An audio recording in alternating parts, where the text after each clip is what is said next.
Y fíjense que si se han dado cuenta en la Escritura, la religión que nos presenta la Biblia, un autor lo ha puesto como que la religión de la Biblia es una religión rociada por sangre.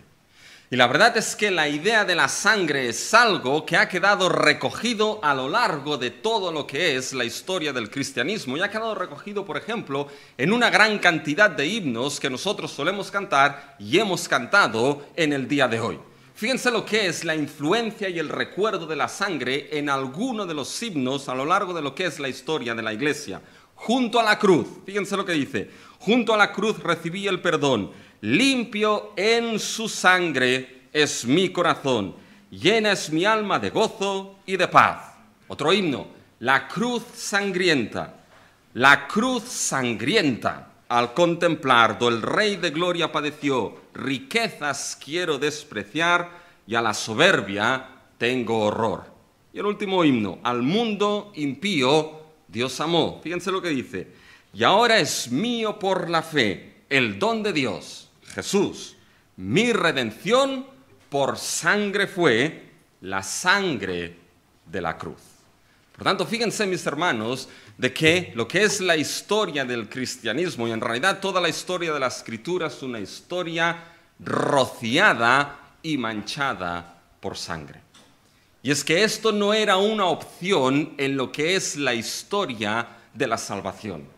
La muerte y el derramamiento de sangre no era algo opcional para llevar a cabo lo que era la redención y la salvación del pueblo de Dios. No era opcional para la salvación de aquellos que el Padre amó desde antes de la fundación del mundo. Aquellos que amó, derramamiento de sangre a su favor debía producirse para salvación y redención.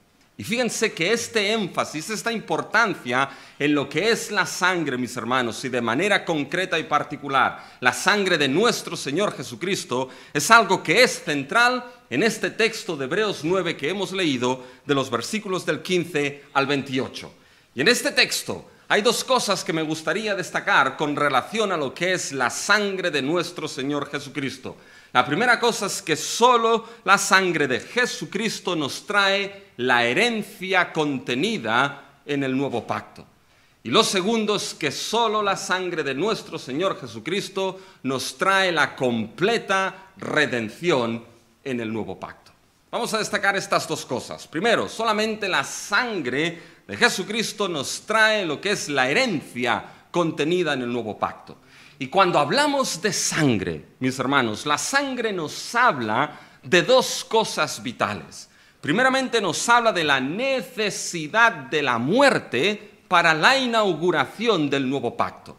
La sangre nos habla de necesidad de algo, la necesidad de la muerte para que el nuevo pacto sea inaugurado. Fíjense, esto lo vemos a partir del versículo 15, mis hermanos. Pero ahora bien, debemos saber cómo ligar el versículo 15 con lo que vimos la semana pasada y de manera concreta con lo que es el versículo 14. Si recuerdan la semana pasada, todo el tema del capítulo 9 se centra en lo que es la purificación. Y si se acuerdan, en el versículo 14 se nos decía que hemos sido purificadas nuestras conciencias de obras muertas por la sangre de nuestro Señor Jesucristo. Es decir, hemos sido transformados, regenerados, hechos nuevos por la sangre de nuestro Señor Jesucristo, por la obra del Espíritu en nosotros, transformados de adentro hacia afuera. Esto es algo que los sacrificios del antiguo pacto nunca podían llegar a hacer. Acuérdense, los sacrificios de los becerros, los sacrificios de los corderos, los sacrificios de los toros en el antiguo pacto no podían realizar ese cambio de adentro hacia afuera porque se limitaban solamente ¿a qué?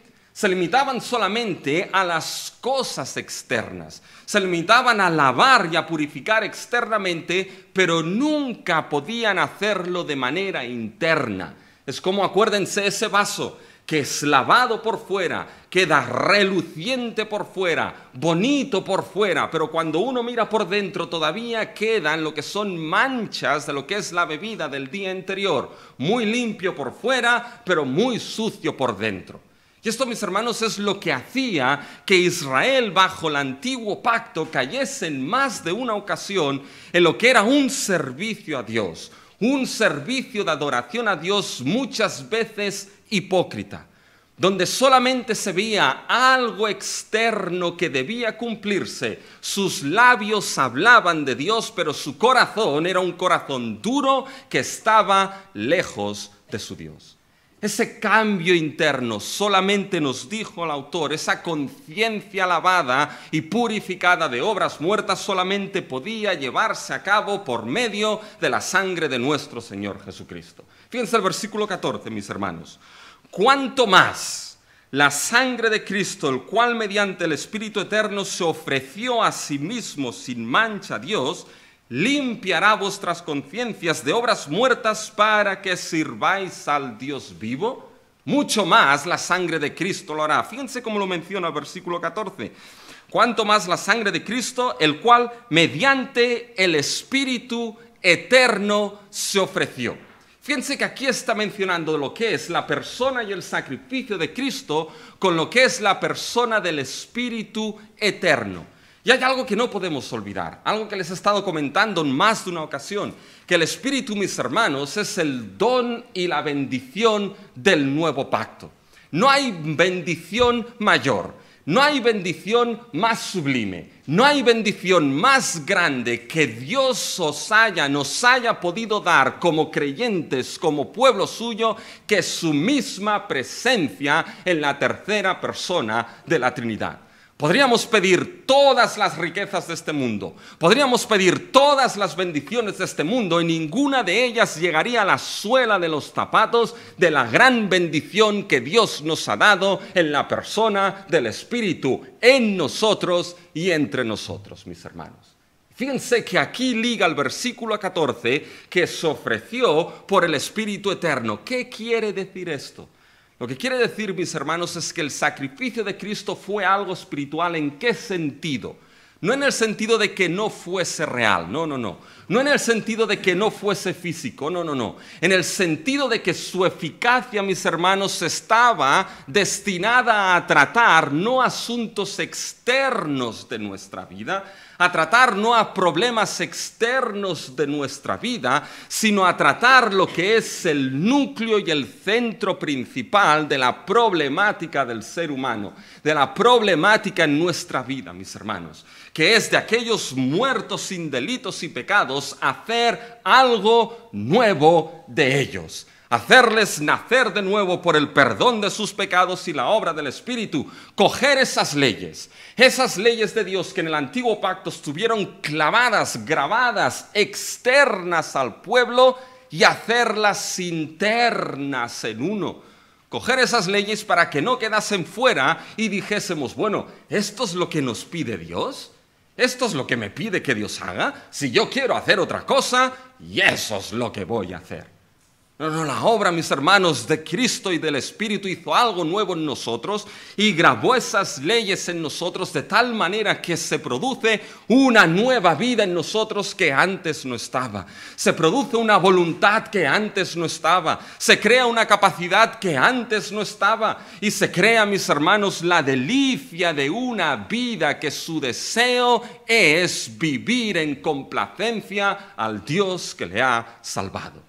Y esta es una realidad solamente traída por la obra de nuestro Señor Jesucristo en el nuevo pacto. Por eso, fíjense ahora el versículo 15, así que, por eso, es decir, por lo que sucede en el versículo 14, de haber sido nuestra conciencia limpiada de obras muertas por la sangre de Cristo, haber sido hechos algo nuevo por su sacrificio, así que por eso es mediador de un nuevo pacto. ¿Se dan cuenta? Gracias a lo que sucede en el 14 es que Cristo es mediador no de un pacto como el antiguo, sino un nuevo pacto. Y fíjense, para que interviniendo muerte, o literalmente dice, así que por eso es mediador de un nuevo pacto, habiendo intervenido muerte para la remisión de las transgresiones que había bajo el primer pacto. Fíjense cómo es mediador Cristo de este nuevo pacto. Es mediador del nuevo pacto habiendo intervenido muerte, mis hermanos. ¿Qué es lo que el autor está diciendo aquí? El autor está diciendo que la muerte aquí no es algo opcional en ese nuevo pacto. La muerte de Cristo Jesús no era algo que podía sacarse de la ecuación en la inauguración de ese nuevo pacto. Para que Cristo fuese mediador de ese nuevo pacto glorioso con todas sus bendiciones y para que pudiese mediarlo a todos y cada uno de los suyos, había que interponerse la muerte, mis hermanos. No era una opción. Y si piensan en la vida de nuestro Señor Jesucristo, era algo que Cristo tenía clarísimo en todo momento. Lean el Evangelio de Juan. Y cuando llegan a Juan 10, Jesús mismo dijo, por eso me ama el Padre. ¿Por qué? Porque yo pongo mi vida y yo la puedo volver a tomar. Dice, nadie me la quita, sino que yo la pongo por mí mismo. Dice, tengo poder para ponerla y tengo poder para volverla a tomar. Por eso me ama el Padre. Este mandamiento recibí del Padre. Jesús lo tenía claro de que la muerte era algo no opcional, sino esencial en su vida y en su ministerio. Cuando unos gentiles se acercaron a Jesús, a Felipe y Andrés, y le dijeron, queremos ver al Maestro, Jesús sabe entonces de que la hora de su muerte, la hora de su glorificación, su muerte, su resurrección, su ascensión, ha llegado. Y Cristo mismo dijo, ahora mi alma está turbada. No fue un camino de pétalos de rosa para nuestro Señor Jesucristo. Ahora mi alma está turbada. Y Jesús mismo dijo, ¿y qué diré ante esto? Padre, sálvame de esta hora. Jesús dijo, mas para esto he llegado. Para esto he venido. Por tanto, fíjense, mis hermanos, que aquí el autor está diciendo que es mediador del nuevo pacto, habiendo intervenido muerte. La muerte era algo necesario, como nos dirá, mis hermanos, en el versículo 16. Fíjense, porque donde hay testamento es necesario que intervenga la muerte del testador. Y esa muerte que debía intervenir, primeramente, fíjense, era el propósito para la remisión, versículo 15, de las transgresiones que había bajo el primer pacto. Por tanto, aquí el autor ya está diciendo de que esa muerte que tenía que intervenir, que es la muerte de Cristo, no iba a ser cualquier tipo de muerte. Iba a ser una muerte expiatoria. Una muerte que lo que haría sería redimir y perdonar aquí las transgresiones del primer pacto, del antiguo. ¿Para qué? Y fíjense, para que así los llamados reciban las promesas de la herencia eterna. Es decir, la muerte de Cristo debía interponerse para poder inaugurar ese nuevo pacto, pero era una muerte, mis hermanos, que era para la remisión de las transgresiones del antiguo pacto y para que la herencia llegue a los llamados. Aquí, ¿quiénes son los llamados, mis hermanos? Aquí los llamados es todo creyente. Aquí los llamados son aquellos que el Padre tenía, mis hermanos, y que a su tiempo llama para que lleguen a la gloria en Cristo Jesús. ¿Y cómo es esto posible? ¿Cómo es posible que la muerte hiciese esos dos propósitos? Fíjense, aquí hay algo que debemos entender. Hay algo que debemos entender de lo que son los pactos en el Antiguo Testamento. Los pactos en el Antiguo Testamento, la palabra pacto en el Antiguo Testamento en hebreo es berit. Y generalmente, no siempre, los pactos se inauguraban mediante lo que era la muerte. Generalmente, no siempre, se inauguraban con lo que era la presencia de la muerte. Por eso la expresión literal para establecer o inaugurar un pacto en hebreo no es establecer un pacto, es cortar un pacto. Uno corta un pacto. Y esa imagen de cortar da la idea precisamente de la necesidad de la muerte para que ese pacto sea inaugurado y establecido. Un ejemplo muy claro de esto es cuando vamos a Génesis 15, mis hermanos. No lo vamos a leer, pero de Génesis 15, del 9 al 18, es cuando Dios establece pacto con Abraham. ¿Y qué es lo que le pide Dios a Abraham para establecer pacto? Le pide que coja una serie de animales y que los corte en dos partes. De tal manera que lo que hace Abraham es cortar esos animales en dos partes, y hay la parte de un animal por aquí, la otra por allá, todo un camino de sangre derramada en medio de esos animales, mis hermanos. Y es cuando Abraham vio que Dios pasaba en una columna de humo en medio de esos animales, dice: ese es el día que yo hago pacto contigo, Abraham. ¿Qué es lo que significaba esa muerte al inicio del pacto? Esa muerte al inicio del pacto, mis hermanos, significaba que aquel que fuese infiel al pacto, aquel que rompiese el pacto, se le debía hacer lo mismo que se le había hecho a esos animales. Aquel que fuese infiel debía someterse bajo la maldición de la muerte, porque esa muerte sería lo único que redimiría la infidelidad y la transgresión en esa relación de pacto. Y qué sorprendente es cuando vamos a Génesis 15, mis hermanos, que el único que pasó en medio de esos animales fue Dios. Abraham estaba pegándose una siesta de campeonato, mis hermanos. Fue Dios quien pasó, y fue Dios quien estaba diciendo que Él, mis hermanos, llevaba la responsabilidad de realizar el cumplimiento de ese pacto. Incluso llevaba la responsabilidad de, si una de las partes era infiel, Él cubriría esa parte. ¿Y cómo lo hizo nuestro Dios, mis hermanos, en la cruz de nuestro Señor Jesucristo? Fíjense, cuando leemos el versículo 15 nos está diciendo precisamente esto. Así que por eso es mediador de un nuevo pacto, para que interviniendo la muerte, para la remisión de las transgresiones que había bajo el primer pacto, Cristo Jesús con su muerte fue una muerte que redimió, mis hermanos, perdonó las transgresiones de su pueblo en el primer pacto, como nos dice el versículo 28. Así también Cristo fue ofrecido una sola vez para llevar los pecados de muchos. Pero esa muerte de nuestro Señor Jesucristo, la cual fue para remisión de esas primeras transgresiones, al mismo tiempo es una muerte que lo que hace es inaugurar el nuevo pacto glorioso. Cumple el antiguo e inaugura el nuevo pacto. La muerte era necesaria para hacer esto, mis hermanos. Y para que se entienda, el autor pone un ejemplo, para que todo el mundo entienda que esa muerte no era opcional. Y lo pone en los versículos del 16 al 17. Fíjense lo que dicen los versículos del 16 al 17. Porque donde hay testamento es necesario que intervenga muerte del testador, porque el testamento con la muerte se confirma, pues no es válido entre tanto que el testador vive. Saben, aquí surge un problema. Y ese es el problema, mis hermanos, que a veces se los tengo que explicar, aunque no me puedo liar mucho en ello. El problema que surge aquí es que la palabra griega que se utiliza es una palabra la cual puede utilizarse tanto para pacto como para testamento. Es la misma palabra. Pero cuando hablamos de pacto y testamento estamos hablando de dos cosas bien distintas. No es lo mismo.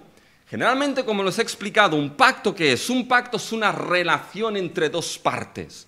Una relación cuya esencia es la esencia de la fidelidad y el amor entre ambas partes. Un amor fiel, un amor leal. Por eso la mejor imagen del pacto, ¿saben cuál es? El matrimonio, mis hermanos. Es básicamente un pacto entre dos partes basada no en la conveniencia. Quien se case por conveniencia, malo, ¿ya? No en sacar provecho el uno del otro, malo, sino en una relación de fidelidad y de amor en ambas partes. Amor que todo lo puede, que todo lo soporta, ¿ya? Y la muerte interviene al inicio del pacto, para inaugurar ese pacto. En el testamento es distinto. El testamento no habla tanto de relación entre dos partes. Y en el testamento la muerte suele estar ¿cuándo? Al final.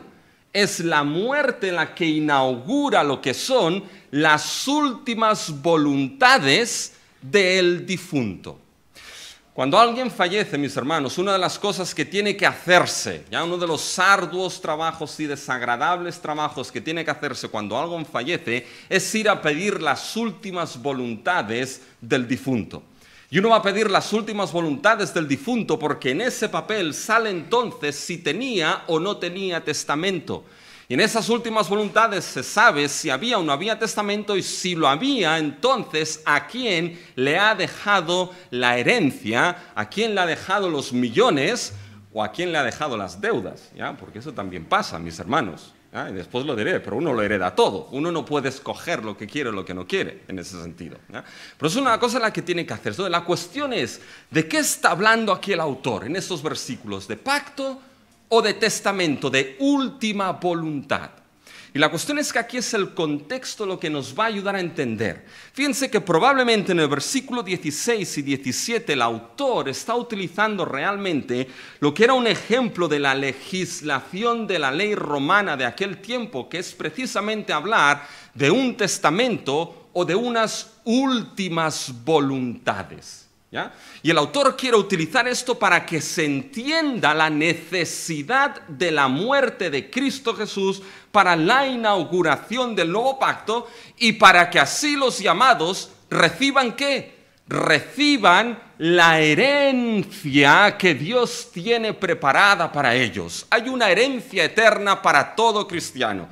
Hay una herencia eterna, mis hermanos, para lo que es la iglesia de Cristo. Una herencia guardada, incorruptible, maravillosa, guardada en los cielos por nuestro Señor. Y para que estas últimas voluntades de Dios pudiesen hacerse efectivas, mis hermanos, la muerte del testador tenía que estar puesta en medio. El testador debía morir para que las últimas voluntades de Dios llegasen a los suyos, mis hermanos. Y era algo innegociable. Cuando el testador muriese, esas últimas voluntades se abrirían, últimas voluntades inviolables. Antes les he dicho que cuando uno va a coger las últimas voluntades y el testamento y todo, después tiene que ir a notario. Y una de las cosas que tiene que hacer ante notario, ¿saben lo que es? Recibir la herencia. Y eso es muy importante. ¿Por qué? Porque reciben tanto todo lo que se hereda, y ahí están todos los privilegios, y ahí están todas las deudas, mis hermanos. Así que antes de aceptar una herencia, asegúrense, ¿ya?, de que no haya deudas en ella. ¿Ya? Yo recuerdo una vez me dijeron, ya después de que falleció mi abuela y todo, alguien me habló de herencia y digo, no quiero saber nada de herencias. Nada. ¿Ya? Porque es un lío impresionante, mis hermanos. Pero fíjense que es algo inviolable. Cuando el testador muere, se abren las últimas voluntades. Y entonces uno no tiene la capacidad de decir, bueno, oye, ¿sabes qué?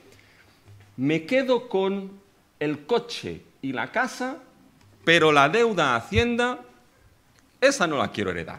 Es decir, uno no tiene la capacidad de escoger o no escoger, es inviolable. Esta es la última voluntad, si lo aceptas, eso es lo que heredas. Y fíjense que eso es lo que el autor está utilizando aquí para que se entienda la necesidad de la muerte de Cristo Jesús para ser mediador del nuevo pacto. Lo que Cristo hizo cuando murió en la cruz fue abrir, hacer válido las últimas voluntades de nuestro Dios para los suyos. Y para un momento aquí, ponte a pensar lo profundo que es esto. Ponte a pensar. Dios tenía unas últimas voluntades para que los suyos, los que Él amó y los que Él llamó, las heredasen. Pero ¿saben qué implica que Dios tuviese unas últimas voluntades, mis hermanos? Implica de que Dios sabía desde antes de todas las cosas de que Él tenía que pasar por el camino de la muerte. Y ponte a pensar en eso. ¿Cómo es posible que el Dios eterno, el Dios infinito, el Dios que no tiene fin, el Dios que no puede morir, mis hermanos, tuviese que morir para darnos esa herencia eterna? Por un lado era imposible, no podía ser. Dios no puede morir. Pero por otro lado, Dios lo hizo posible cuando en la persona de su Hijo se encarnó, mis hermanos. fue hecho hombre perfecto, fue probado con todas y cada una de nuestras tentaciones sin pecado alguno, padeció siendo hombre para que de esta manera pudiese llevar ¿qué? Muchos hijos a la gloria. Se hizo hombre para que pudiese pasar por la muerte.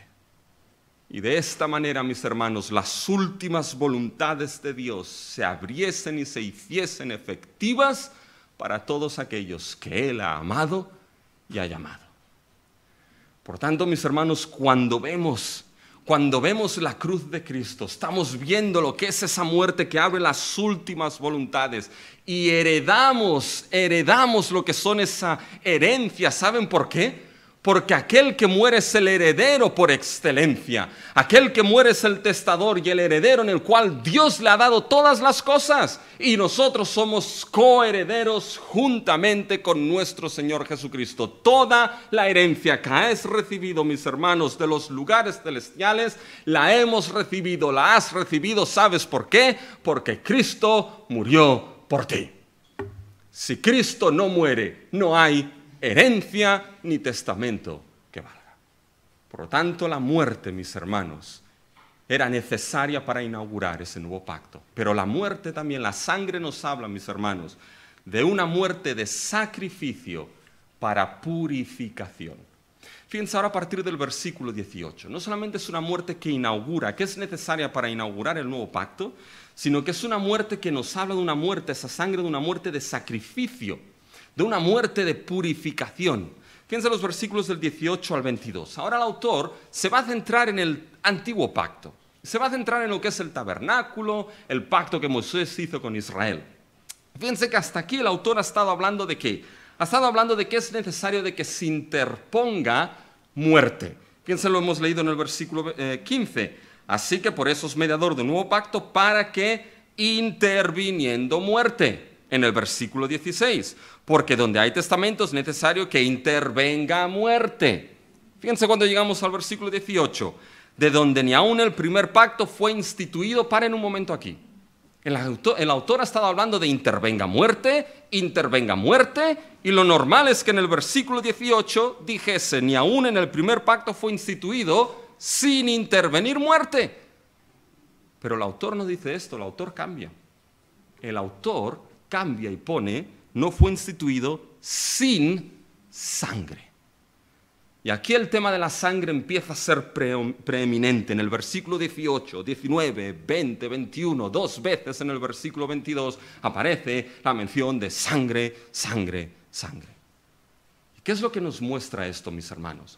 Nos muestra de que esa muerte fue una muerte, mis hermanos, que habla de una muerte de sacrificio que va a purificar, que va a redimir, que va a perdonar, que va a limpiar. Fíjense, cuando cogemos lo que es esta sección, los versículos del 18 al 22, el autor se centra en lo que pasa en Éxodo 24. Y lo que pasa en Éxodo 24 es lo que hemos leído en nuestra lectura congregacional, mis hermanos. Fíjense que Israel fue redimido de Egipto mediante la sangre ¿de qué? Mediante la sangre del Cordero.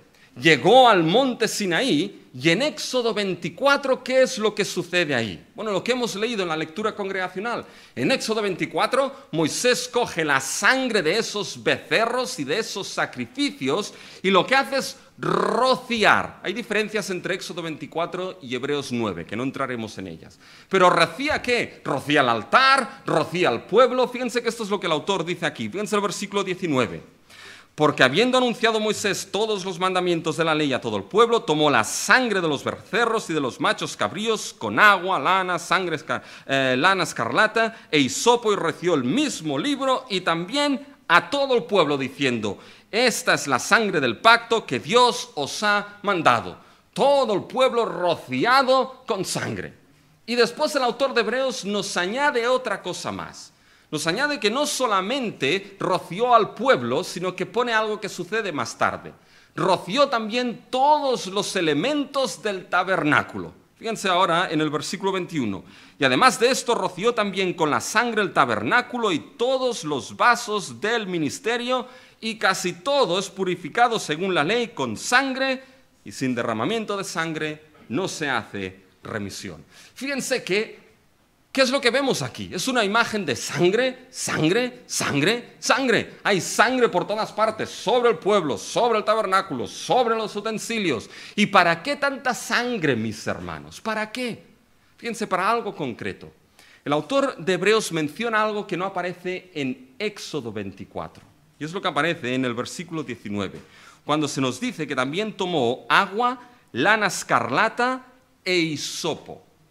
Estos elementos no aparecen en Éxodo 24, pero sí aparecen en otros eventos, como por ejemplo Números 19, donde lo que era el sacrificio de animales y la sangre que se derramaba se juntaba con lo que era agua, hisopo, lana escarlata, que se utilizaba para purificar y para lavar. Por tanto, fíjense que es agua que purifica juntamente con sangre que es derramada, mis hermanos. Por tanto, ¿qué es lo que el autor nos está diciendo aquí? Que esta sangre que es derramada no es una sangre que es derramada en batalla. No es una sangre que es derramada en medio de una guerra. Es una sangre que es derramada por un sacrificio o por sacrificios. ¿Para qué? Para un objetivo muy concreto, para purificar, para redimir, para perdonar pecados. Es decir, esa muerte que ahora se pinta con sangre es una muerte que lo que hace es purificar, limpiar, redimir y perdonar, mis hermanos, los pecados. Porque sin eso, fíjense el versículo 22 al final, y sin derramamiento de sangre no se hace remisión. La cuestión es por qué esto es así, mis hermanos. Fíjense que esto nos muestra algo importante. ¿Saben qué nos muestra? Nos muestra la profundidad y la seriedad del pecado. Nos muestra lo profundo que es el pecado, mis hermanos. Nos muestra que el pecado, ¿saben?, no se limpia con cualquier cosita. Nos muestra que el pecado es algo profundo. Si uno pensaba, y si pensabas, que el pecado simplemente es hacer algo mal delante de Dios y que con cualquier enmienda eso se saca, te equivocas totalmente. El hecho de derramar sangre en sacrificios para purificar y redimir ese pecado implica que el pecado es algo profundo, serio, que corroe y destruye a todo ser humano. ¿Y por qué se necesitaba esa muerte en sacrificio, mis hermanos, con esa sangre? Porque esto ya viene desde Génesis 3. Piensen en Génesis 3, cuando Adán y Eva pecaron. Su pecado fue una ofensa directamente ¿a quién? No el uno con el otro primeramente, fue una ofensa directa a Dios. Su pecado fue un crimen al Dios eterno. Y la sentencia de ese crimen, ¿cuál fue? La sentencia de ese crimen fue la muerte, mis hermanos. De tal manera, únicamente la muerte de una víctima inocente podía, mis hermanos, perdonar lo que era ese pecado cometido delante de Dios. Y eso lo vemos cuando llegamos al libro de Levítico. En el libro de Levítico, en el capítulo 17, se nos dice, Dios dice algo. Dice, os he dado ¿qué? Os he dado la sangre para que en ella haya vida. Es decir, ¿por qué? Porque ella hace expiación en el altar. Es decir, esa sangre que es derramada, ¿qué es lo que muestra? Muestra una víctima inocente, la cual toma el lugar del culpable. Y esa sangre derramada es la sangre que muestra que esa víctima inocente se ha llevado el castigo y la culpa del culpable. Por lo tanto, ha expiado el pecado, lo ha sacado de en medio, ha propiciado la ira de Dios, ha removido la ira de un Dios santo, y lo que fluye entonces es remisión, perdón y reconciliación. Eso es lo que vemos en el antiguo pacto. Pero mis hermanos, lo que nos encontramos aquí es que esa sangre habla de algo mucho mejor en el antiguo pacto. Nos habla, mis hermanos, de la sangre de nuestro Señor Jesucristo derramada en la cruz para perdón y remisión de nuestros pecados. Es una sangre que habla mucho mejor que la sangre de Abel. Fíjense en el capítulo 12, mis hermanos de Hebreos. Fíjense lo que dice ahí. En el capítulo 12 y en el versículo 24. a Jesús el mediador de un nuevo pacto y a la sangre rociada que habla mejor que la de Abel. La sangre de Abel, mis hermanos, clamaba por justicia. La sangre de Cristo, ¿saben por qué clama? Clama por perdón, clama por limpieza, clama por remisión de tus pecados. Fíjense en el capítulo 13 de Hebreos. Fíjense, mis hermanos, capítulo 13, los versículos 20 y 21. Y el Dios de paz que resucitó de los muertos a nuestro Señor Jesucristo, el gran pastor de las ovejas, por la sangre del pacto eterno, os haga aptos en toda obra buena para que hagáis su voluntad, haciendo Él en vosotros lo que es agradable delante de Él por Jesucristo. Esto, mis hermanos, es la gran bendición del nuevo pacto. Por la sangre eterna del Cordero, Dios haciendo en nosotros lo que es agradable delante de Él por su buena voluntad. ¿Saben? No sería posible hacer lo que es agradable delante de Él si Cristo no hubiese derramado su sangre para perdón de pecados y Dios obrase en nosotros. Por tanto, la sangre, mis hermanos, de Cristo Jesús nos trae precisamente lo que es el contenido de esa herencia del nuevo pacto.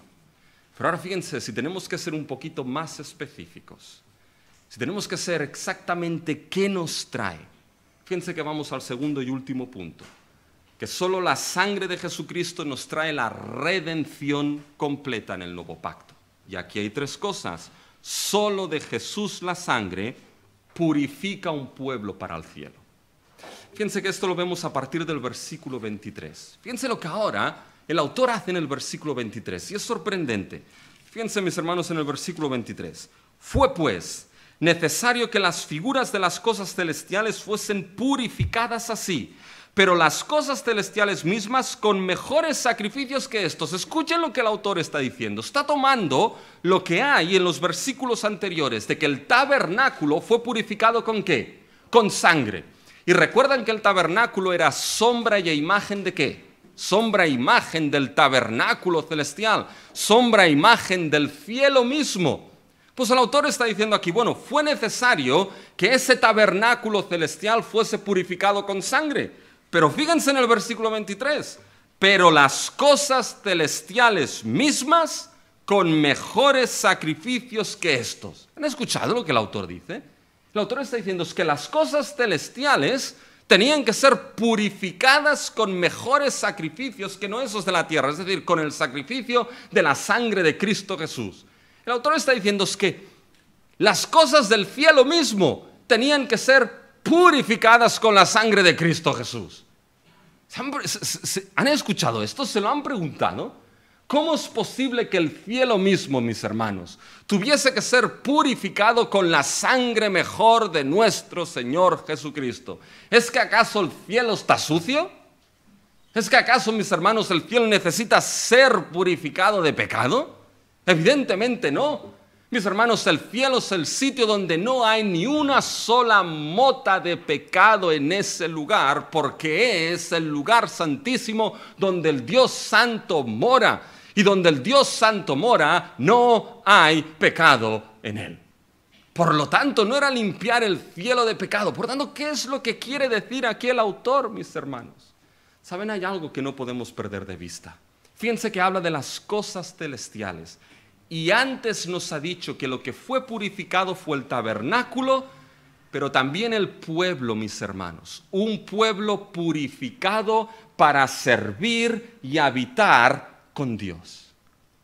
Y el autor de Hebreos ya nos ha dicho, ya nos dijo en el capítulo 3, de que hay unos que son la morada misma de Dios, unos que son la casa misma de Dios. ¿Y esos quién son, mis hermanos? Esa es la iglesia de nuestro Señor Jesucristo. Fíjense en el capítulo 3 de Hebreos. Fíjense en el versículo 6. Pero Cristo, como hijo sobre su casa, la cual casa somos nosotros, si retenemos firme hasta el fin la confianza y el gloriarnos en la esperanza. Pero Cristo como hijo sobre su casa, la cual casa somos nosotros, mis hermanos. Ahora, ¿saben qué?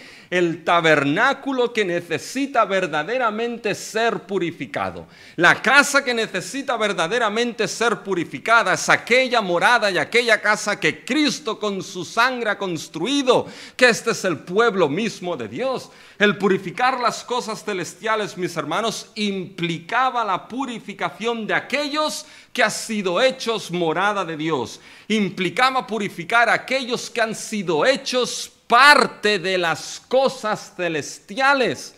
Han sido hechos trocitos del cielo por la sangre de Cristo y por la obra regeneradora del Espíritu. ¿No habían pensado esto, mis hermanos? ¿Que Dios les ha hecho pedacitos del cielo? ¿Lo han pensado? Pues debemos reflejarlo, pedacitos del cielo, mis hermanos.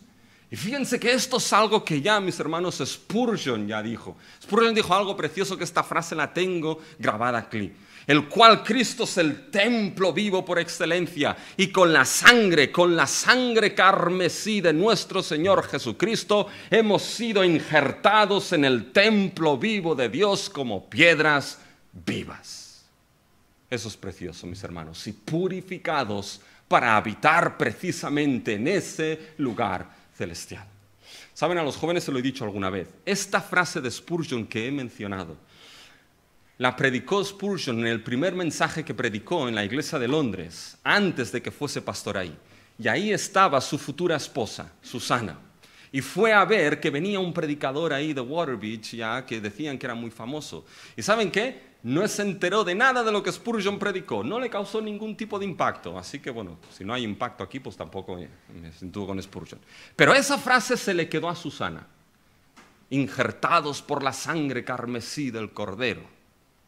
Y siguió yendo, y siguió yendo. Y cuando Spurgeon fue pastor, entonces le dio el libro de Peregrino y ahí ya salió la historia del amor, ¿ya? Así que, chicos, la teología sirve, ¿ya? Sirve, de verdad, ¿ya? Pero fíjense, mis hermanos, fíjense lo que aparece aquí. Purificar las cosas celestiales será purificar a aquellos que pertenecen al cielo mismo, mis hermanos. Hay un puritano que se llama William Manson, que dice lo siguiente: el libro del nuevo pacto, entre paréntesis, el evangelio eterno escrito en el cielo, el santuario cristiano, entre paréntesis, la Sion celestial, el nuevo Israel, entre paréntesis, la iglesia de Cristo, juntamente con la compañía de los redimidos en el cielo, todos ellos, dice, han sido consagrados por la sangre de Cristo, todos ellos tienen el sello de la cruz en ellos. Y mis hermanos, es que no va a haber nadie en el cielo que no tenga ese sello de la cruz de Cristo Jesús en ellos. No va a haber nadie que su vida no haya sido lavada y purificada de sus pecados por la sangre del Cordero. En ese día, en ese cielo, en ese lugar santísimo, no va a haber nadie por el cual Cristo no haya vertido su sangre a favor de él delante del Padre. Y no va a faltar nadie por el cual Cristo ha vertido su preciosa sangre a favor de él delante del Padre. Acuérdense de esa parábola, de esas cenas donde entró uno el cual no estaba vestido con traje para las bodas. Y se le dijo: ¿qué haces tú aquí que no vas vestido con ese traje para las bodas? Atadlo y echadlo al fuego eterno. En aquel día, aquel que no tenga sus ropas lavadas por la sangre preciosa del Cordero, purificado eternamente de su pecado por la sangre del Cordero, no va a haber ni un pedazo de la uña del dedo gordo que pise el cielo, mis hermanos. Es que hemos sido lavados por la sangre del Cordero para habitar precisamente en las moradas celestiales, en los nuevos cielos y nueva tierra. Y no hablo de nubes de algodón, mis hermanos. Hablo de haber sido purificados para vivir en lo que es la nueva creación, aquel lugar donde, ¿saben qué? Junto con todos los redimidos contemplaremos la gloria de nuestro Dios, con pura vista en la faz de nuestro Señor Jesucristo, mis hermanos. Contemplaremos lo que es esa gloria en aquel día. ¿Saben qué?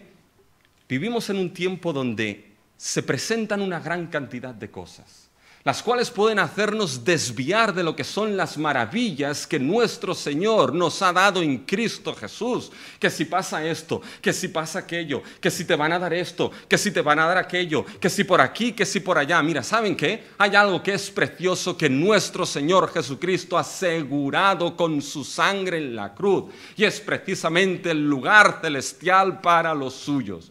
Y muchas veces nos desviamos con cosas y niñeces en este mundo, mis hermanos, cuando deberíamos seguir mirando y contemplando esa gloria eterna que Cristo selló con su sangre, y algún día disfrutaremos de ella. ¿Saben? Yo estoy seguro que todos aquí tenemos nuestras pruebas, nuestras dificultades, y algunas de ellas son aflicciones difíciles, algunas de ellas son aflicciones terribles, duras, las cuales cuestan de seguir adelante y son reales, desaniman, crean ansiedad, crean angustia, crean desánimo, pero cuando esto es así, ¿sabes qué? Levanta la vista. Levanta la vista y compara cómo estas aflicciones son nada, nada comparadas con la gloria venidera que ha de manifestarse en nosotros. Esa gloria la cual está reservada y fue sellada por la sangre de nuestro Señor Jesucristo. Quizá alguien se pregunta, ¿y qué tenía de especial la sangre de Cristo? Y quizá digo, bueno, la sangre de Cristo de especial no tenía nada. La sangre de Cristo, mis hermanos, de especial no tenía nada para que uno haga como el código da Vinci y trace a ver de dónde viene esa sangre. Aquel que lo hacía especial era la persona que murió en aquella cruz, que era Cristo Jesús, nuestro Señor y Salvador, nuestro Dios hecho carne. Y no hay mayor sangre que la del Dios encarnado. Solo de Jesús la sangre, mis hermanos, purifica para ir al cielo. Pero solo de Jesús la sangre nos da perdón eterno. Y fíjense, voy a poner estos dos textos de manera conjunta. Solo de Jesús la sangre nos da perdón eterno y salvación eterna. Fíjense ahora para ir acabando, mis hermanos. Fíjense en el versículo 25. Y no para ofrecerse muchas veces, como entra el sumo sacerdote en el lugar santísimo cada año con sangre ajena. De otra manera lo hubiera sido necesario padecer muchas veces desde el principio del mundo, pero ahora en la consumación de los siglos se presentó una vez para siempre por el sacrificio de sí mismo para quitar de en medio el pecado. Quiero solamente tomar atención a algo aquí, mis hermanos. Fíjense, ¿cuál es el propósito, mis hermanos, de haber purificado un pueblo, las cosas celestiales? ¿Cuál es el propósito? Versículo 25. No para ofrecerse muchas veces, como entra el sumo sacerdote en el lugar santísimo, cada año con sangre ajena. Fíjense, ¿saben cuál es el kit de la cuestión en ese versículo? El kit de la cuestión es con sangre ajena. Cristo no se ofreció para presentarse en el lugar santísimo con sangre ajena, con sangre que no era la suya, de su propio sacrificio. Si lo hubiese hecho así, con sangre de otro animal, de otra persona, de otra cosa, ¿qué hubiese sucedido? Piensa el versículo 26. De otra manera, le hubiera sido necesario padecer muchas veces desde el principio del mundo. ¿Se han dado cuenta lo que el autor está diciendo aquí, mis hermanos? Si Cristo se presenta con una sangre que no es la suya, Cristo hubiese tenido que padecer muchas veces desde antes de la fundación del mundo. Desde el principio, Cristo hubiese tenido que padecer una y otra vez, y otra vez, y otra vez, y otra vez, y otra vez. ¿Saben por qué? Porque, hermanos, el pecado es algo serio y de consecuencias eternas. Si juegas un ratito con el pecado momentáneamente, sus consecuencias son eternas por toda la eternidad. Y es que no te olvides de que el pecado fue un crimen al Dios eterno. Y como una ofensa al Dios eterno, entonces es una ofensa con consecuencias eternas. Y ahora te pregunto, dime tú cómo borras y perdonas algo que tiene consecuencias para toda la eternidad. Tienes dos opciones. O vas ofreciendo sacrificios una y una y una y una y otra vez, o tienes una sangre de aquel que es poderoso suficiente para de una vez por todas sacar ese pecado eterno, mis hermanos. ¿Saben lo que es eso, mis hermanos? Esa profundidad hace para que podamos ver la profundidad del sacrificio de Cristo. Fíjense, lo que quiere el autor que se vea aquí es que le hubiese sido necesario entregarse muchas veces si entra con sangre ajena. Pero esto es para que veas lo grandioso y poderoso que es el sacrificio de Cristo a mitad del versículo 26. Pero ahora, en la consumación de los tiempos, es decir, en la inauguración de esos últimos tiempos, se presentó, escuchen ahora, una vez para siempre para el sacrificio de sí mismo, para quitar de en medio el pecado. ¿Han escuchado? Una vez para siempre. Y eso se repite en el versículo 27, una sola vez. Y en el versículo 28, una sola vez. ¿Con qué contrasta esto, mis hermanos? Contrasta con la necesidad de padecer muchas veces. ¿Se dan cuenta lo poderoso que es el sacrificio de nuestro Señor Jesucristo? Lo superior que es. A Cristo Jesús le fue necesario una sola vez entregar su vida y verter su sangre para que en una sola vez la ofensa y el crimen eterno nuestro delante de Dios por nuestro pecado, con una sola vez quedase purificado, limpiado, perdonado para siempre. Una sola vez y para siempre lo hizo Cristo Jesús. Mis hermanos, no soy capaz de mostrarles la belleza y la profundidad que es esto, y me gustaría que Dios sí lo hiciese, pero no hay poder mayor en este cosmos que el poder que Dios desplegó en aquella cruz, que con una sola vez que Cristo dijo, consumado es, nuestro pecado quedó perdonado. Cuando has sido lavado por la sangre del Cordero, has sido lavado para siempre de tu pecado. ¿Vas todavía a resistirte a acudir a Cristo Jesús? ¿Vas a seguir todavía con esos pecados y ese pecado en tu vida, sabiendo que hay un manantial, un raudal de perdón eterno que fluye de la propia sangre de nuestro Señor Jesucristo? ¿Vas a seguir permaneciendo ahí o acudir a Cristo? Porque, ¿saben? Ese perdón eterno es lo que nos trae, mis hermanos, la salvación eterna. Fíjense cómo acaba el texto en los versículos 27 y 28. Y de la manera que está establecido por los hombres que mueran una sola vez, y después de esto el juicio. El autor va a coger esta realidad para que entiendas que Cristo murió una sola vez. ¿Saben? Está establecido para el ser humano que muera una sola vez. ¿Sabes? Puedes ser negacionista de muchas cosas hoy en día. Hoy en día se negan una gran cantidad de cosas, pero es muy difícil ser negacionista de la misma muerte, mis hermanos. Porque está establecido que el ser humano muera, y muera una sola vez. La Biblia nos sustenta una visión cíclica de la humanidad, donde uno se va reencarnando, y si tienes suerte y es hinduista irá después al samsara, o si es budista irá al nirvana. No, es la muerte una vez y para siempre del ser humano, y después el juicio. ¿Saben? Esto no es muy popular hoy en día, no gusta mucho. Y ¿saben? Fue la primera doctrina que se negó en la caída. ¿Qué es lo que le dijo Satanás a la mujer? ¿Con que Dios os ha dicho que moriréis? No moriréis. Negó precisamente el juicio. Porque cuando uno nega el juicio final, ¿saben lo que sucede, mis hermanos? Está sacándose de encima el hecho de pasar cuentas a alguien. Y cuando se saca el pasar cuentas a alguien, ¿saben lo que sucede? Entonces uno puede hacer lo que quiere sin ninguna consecuencias. Pero da igual lo que pienses, hay algo determinado desde antes de la fundación del mundo. El ser humano morirá una vez y después de esto el juicio delante de un Dios santo y justo en el cual uno va a tener que pasar cuentas. Pues bajo esa realidad, fíjense cómo acaba el autor en el versículo 28. Así también, Cristo fue ofrecido una sola vez para llevar los pecados de muchos. Murió una vez, como el ser humano murió una vez. Y aparecerá por segunda vez sin relación al pecado. ¿Y saben lo que yo añadiría ahora aquí? Y después de esto el juicio. Esta es la comparación, ¿sí o no? Pero el autor no dice esto. Aparecerá por segunda vez sin relación al pecado. ¿Para qué? Para salvar a los que en él esperan. Mis hermanos, esto es glorioso. Porque la primera venida de Cristo fue la muerte para remisión y perdón de nuestros pecados derramando su sangre. La segunda venida ya no será con relación al pecado, porque ese pecado ya fue redimido en la cruz. perdonado y purificado por la sangre de Cristo. Cuando Él vuelva, mis hermanos, ¿volverá para qué? Para traer la salvación eterna, la herencia eterna a aquellos que lo esperan. ¿Por qué? Porque ya borró sus pecados, y borrado los pecados, lo que hay delante es una esperanza eterna, gloriosa a aquellos que lo esperan.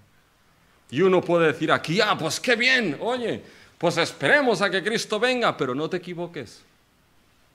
Porque esa esperanza, fíjate en el versículo 28, fue ofrecido una sola vez para llevar los pecados de muchos, no de todos.